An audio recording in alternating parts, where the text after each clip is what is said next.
Tell us how. Yes, my sister. He is not going to respond to you he's not going to respond to your question, at least not in the one-for-one way, the overt way that you're asking him to, and rightfully so. Because they froggy as hell, he leaped and now he don't know where he landed. But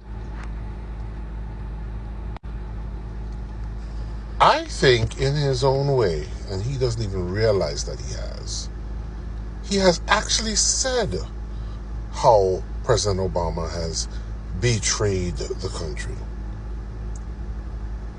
But he don't even realize it. He's speaking very loudly, but he don't even realize it. So I'm going to put on my white supremacist whisper cap, right? I'm going to translate what he's saying very loudly, subconsciously, subliminally, for all of us to see. So, you know history. I've seen you on here. You know history, my sister. This country, whiteness, manifest destiny, all that fuckery, all that bullshit was made to prop up whiteness. Whiteness was invented to prop up European-looking people, right? So in a sense, everything that this country has done, everything good that this country has, any level of prestige and benefit that this country has, was at least supposed to be available exclusively to people who will consider themselves whitey, first and foremost. Now, we could get into all of the myriad of ways that means, but let me drill down to President Obama. The number one, the White House that President Obama dwelled in was only changed to be the White House during the campaign of Woodrow Wilson, when he was trying to win the support of Southern racist as fuck voters. It used to be called the People's House, right? So that's number one.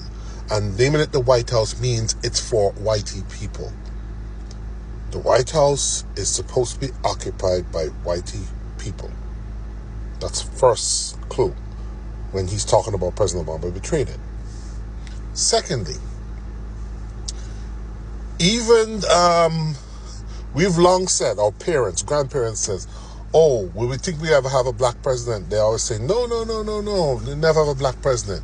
Even Tupac has said, you know, although it seems heaven sent, although it seems heaven sent, we weren't ready to have a black president. Although it seems heaven sent, we aren't ready to have a black president, you know?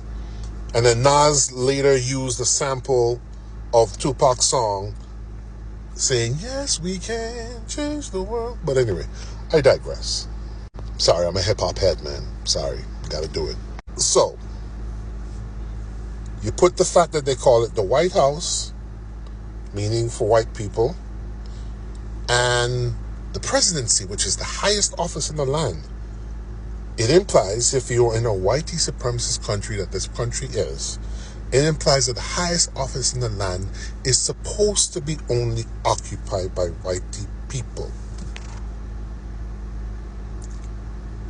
President Obama, for the full 8 years he was there, in the minds of whitey supremacists, both flagrant, open, and subliminal, which are most whitey people in this country, President Obama's very existence, very presence, the fact that he actually won the White House, the fact that he actually became president, won the presidency twice, is a betrayal to what they think the country is about.